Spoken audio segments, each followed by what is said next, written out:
Saya Hendra Setiawan, Baik, di sini saya sebagai moderator sekaligus pembaca pemateri 1. Sistem operasi atau OS adalah perangkat lunak yang bertugas mengelola perangkat keras, komputer, dan lingkungan menyediakan bagi aplikasi untuk dijalankan. OS juga menjadi penghubung antara pengguna dan perangkat keras sehingga pengguna dapat berinteraksi dengan komputer secara mudah. Fungsi utama sistem operasi 1. Manajemen proses, yaitu untuk mengelola jalannya aplikasi dan proses di CPU. Contohnya, multitasking atau pengelolaan antrian proses. 2. Manajemen memori, yaitu untuk mengatur penggunaan RAM dan memori virtual untuk aplikasi, dengan contoh alokasi memori untuk program aktif. 3. Manajemen penyimpanan, yaitu untuk mengontrol penyimpanan data dan pengelolaan file di hard disk atau SSD. Contohnya, sistem file seperti NTFS, FAT32, dan ext4.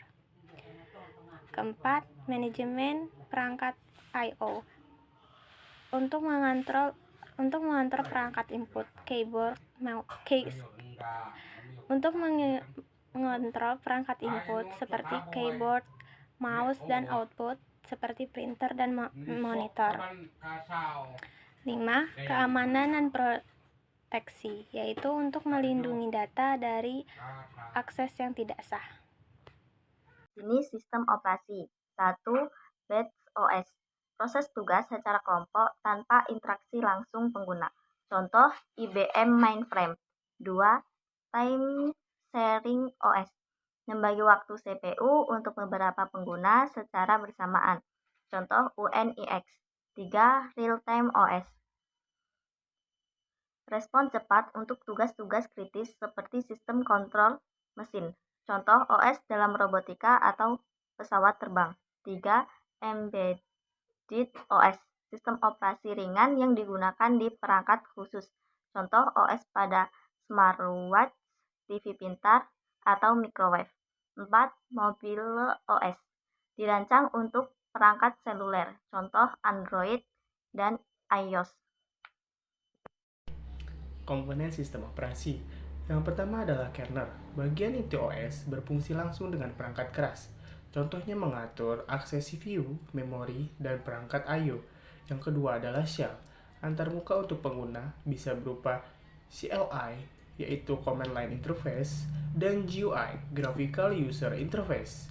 Yang ketiga yaitu adalah sistem file. Dapat mengorganisasikan data dalam bentuk file dan folder. Yang terakhir adalah driver, dapat menghubungkan perangkat keras dengan OS agar dapat digunakan. Baik, di sini saya akan melanjutkan materi yang telah dibacakan oleh teman saya. Di sini saya akan membacakan masa depan sistem operasi, yaitu ada tren saat ini yang berisi 1. OS berbasis cloud untuk efisiensi dan mobilitas. Yang kedua ada OS yang mendukung IA, Article Intelligence, dan LOT, Internet of Things. Dan kemudian ada kemungkinan masa depan, yaitu 1. OS yang lebih integrasi dan teknologi blockchain. Yang kedua ada sistem lebih ringan untuk perangkat generasi baru. Assalamualaikum warahmatullahi wabarakatuh. Di sini saya Irfan Yusuf sebagai pemateri ingin melanjutkan materi tentang contoh sistem dan operasi. Yang pertama, Microsoft Word, paling banyak digunakan, cocok untuk bisnis dan proposal. Yang kedua, Linux, open source, aman, sering dipakai untuk server. Yang ketiga, MacBook, eksklusif untuk perangkat Apple, stabil dan user friendly. Yang keempat, Android, iOS ponsel dengan pasar terbesar. Yang kelima, iOS, sistem operasi eksklusif untuk iPhone dan iPad. Yang selanjutnya, cara kerja sistem operasi.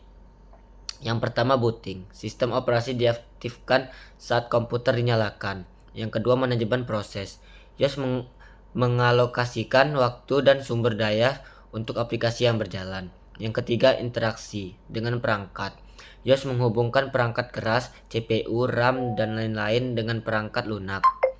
4. Pengelolaan input atau output, iOS menangani data dari keyboard, mouse, atau perangkat lainnya. Ilustrasi diagram alur user sistem operasi perangkat keras. Sekian materi yang saya sampaikan. Wassalamualaikum warahmatullahi wabarakatuh. Baik, kesimpulan dari materi yang telah disampaikan, yaitu sistem operasi adalah komponen utama yang memungkinkan komputer bekerja dengan efisien, dengan mudah digunakan dengan perannya sebagai pengelola sumber daya penghitung antara perangkat keras dan perangkat lunak, serta pelindung data OS menjadi bagian yang sangat penting dalam teknologi modern. Berbagai jenis dan contoh OST tersedia seperti Windows, Smart, Cross, Linux, Android, dan iOS, yang dapat dipilih sesuai kebutuhan pengguna. Demikian presentasi kelompok kami. Saya sebagai